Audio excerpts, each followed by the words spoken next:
unexpected discoveries that we make in physics are always my favourite, because I just love that the universe just keeps on surprising us.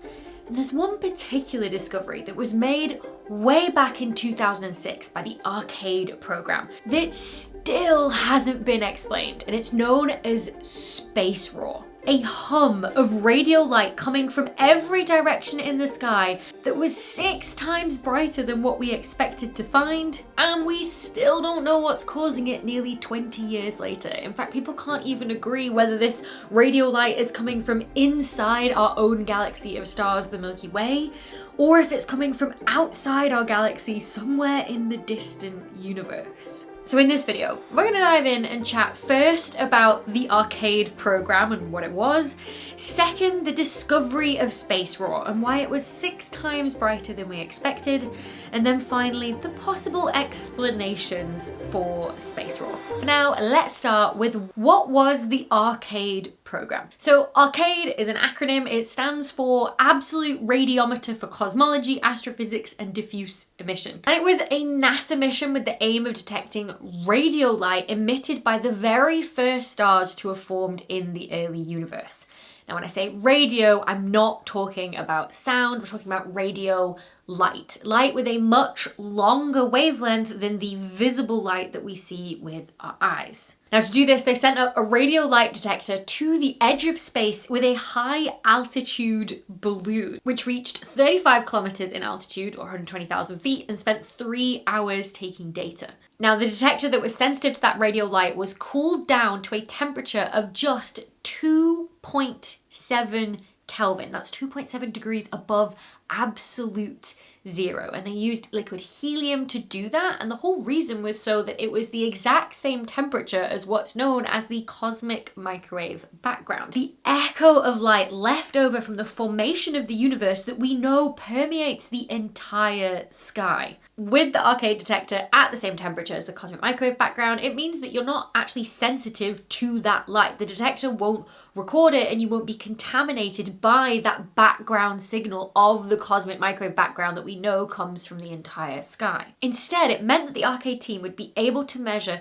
tiny temperature differences or energy differences from that radio light that they might have detected from these first stars in the early universe, down to tiny fluctuations no bigger than 1/10,000th of a degree. And Arcade ended up taking data just like this for 7% of the total night sky. Now, we can even have a hope of doing this, of observing the light from the first stars to ever form in the universe, because light takes time to travel to us. It's traveling at a set speed of just under 300,000 kilometers a second, which means that as we look at more distant and distant objects, we're seeing them as they were billions of years ago. We get to track the evolution of the universe over time. The problem is with trying to make this detection of the very first things to form in the universe is that they are very far away in the background. And it's not just the light from the cosmic microwave background that you have to be worried about, but also much brighter stuff in the foreground closer to us that gets in the way of the detection.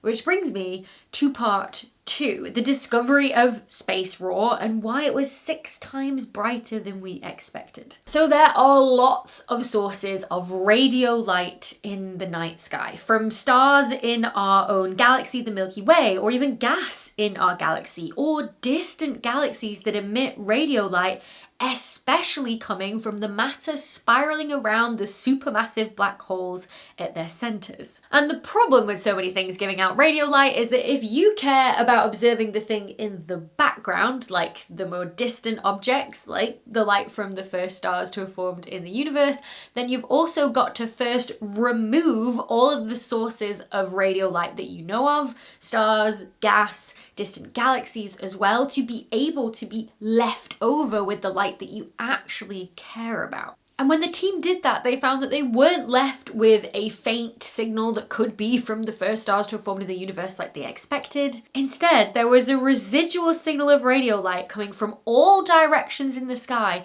that was 6 times brighter than what they expected to find. And it's now been casually dubbed space roar, although that term has never been used in any scientific research publication.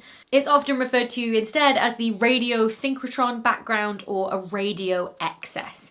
Now, this result was first published in 2011 by Seifert and collaborators, and you can see here how the brightness of radio light that they detected was way above the background temperature of the cosmic microwave background, which is shown with the dashed line there, and also way above the expected emission from all the foreground radio light from the Milky Way, which is shown by the dot dashed line there.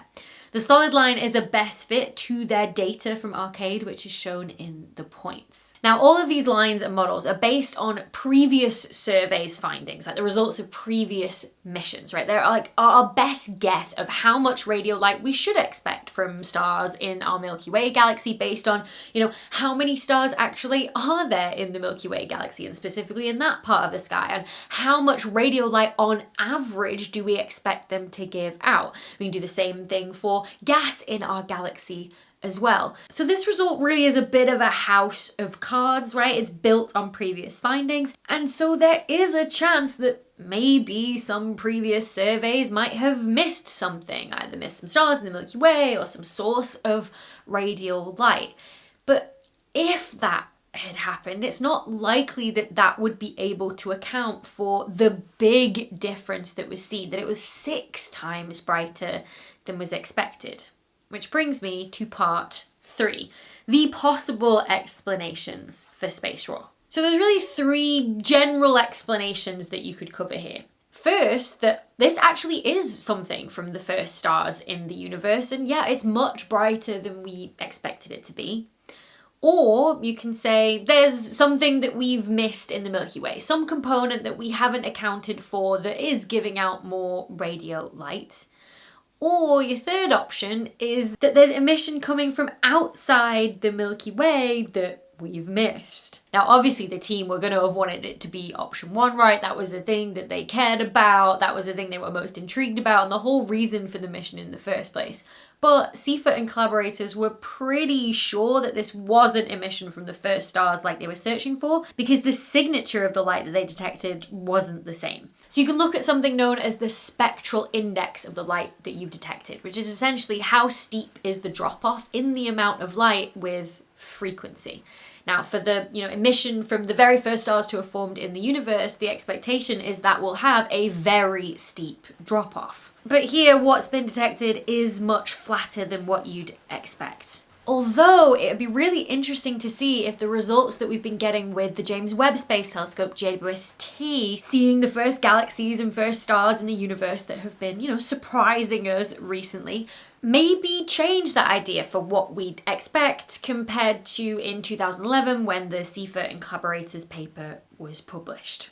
As for emission coming from either inside our Milky Way galaxy or outside the galaxy, there have been so many arguments over the years ruling out one or the other, but as of yet, no consensus has been reached. Inside the Milky Way, we're pretty good, we think, at surveying the different sources of light, whether that's stars or gas, and we think we've accounted for everything. And if there was some forgotten component, say for example the Milky Way is at the middle of it's like a sphere of diffuse gas, like a halo, and it's that gas that's emitting this sort of background radio light from all directions. That would mean that the Milky Way would look very different to all the other spiral galaxies that we observe in the universe, which again doesn't seem likely. But also you could argue that if this excess of radio light that's been found was coming from an extragalactic source, say for example from galaxies of stars billions of light years away that give off radio light either due to their star formation or growing supermassive black holes, then you'd either have to have 6 times more radio galaxies than we currently know of that have to have been missed somehow, and the common argument for that is that there's just literally not enough space for those extra 6 times more radio galaxies to go. There's literally nowhere to put them.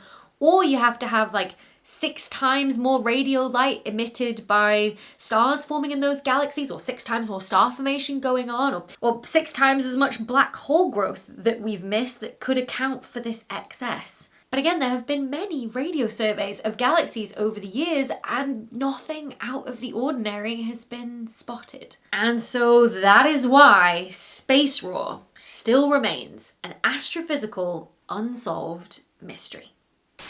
Before we get to the bloopers, a big thank you to BetterHelp, who are the paid partner of this video. I always like to joke that getting our cat Pip was the best thing I ever did for my mental health. But in reality, it was going to therapy. And if just one person gets the help they need by going to therapy after watching this video, then I will class that as a win. Look, there are so many hidden things that we are all dealing with every day. And if you're anything like me, you don't want to burden friends and family, especially if you've talked to them about this kind of stuff before, you know, things that come up seasonally. Like every year in the spring, I feel this kind of like heightened pressure because, you know, during winter, I've got into a routine that feels manageable, but then all of a sudden with spring coming around, it feels like there's so much more to do, right? New projects and spring cleaning and fitness goals. And yeah, a lot of that pressure comes from social media. And if I let my brain like spiral into that, my perfectionist tendencies start to come out and I start to place unrealistic expectations on myself and then my anxiety spikes. Like, am I the only one, or do you do that too? Well, it turns out the majority of BetterHelp members are seeking support for anxiety, and 69% of members report improved anxiety systems after just 6 weeks of therapy on BetterHelp. If you want to make a start, it's honestly so easy. You just fill out a questionnaire and they connect you with a credentialed therapist as soon as possible. And then you can easily switch therapists anytime at no extra cost if it's not the right fit. Don't just take it from me though, with over 7,000 reviews and a 4.3 star rating on Trustpilot, so many people have found BetterHelp helpful. You can either click the link in the description or go to betterhelp.com/Dr. Becky and you'll get 10% off your first month of therapy. So thanks again to BetterHelp. And now for the laugh that we all need after that, roll those bloopers. And finally, the possible explanations for space roar.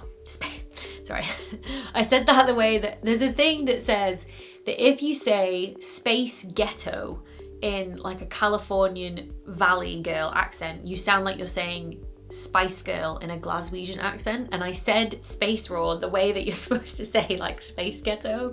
So it's like, space ghetto? Like, which one am I saying? You'll never know. Space ghetto? Space ghetto? It's so good. Honestly, try it. Permeates the whole sky. I ran out of breath saying that. Sorry. I do that again and actually take a breath. Ooh, it's currently raining quite hard on the skylight. So I don't know if you can hear this, but if you can, enjoy the space ASMR with your space roar.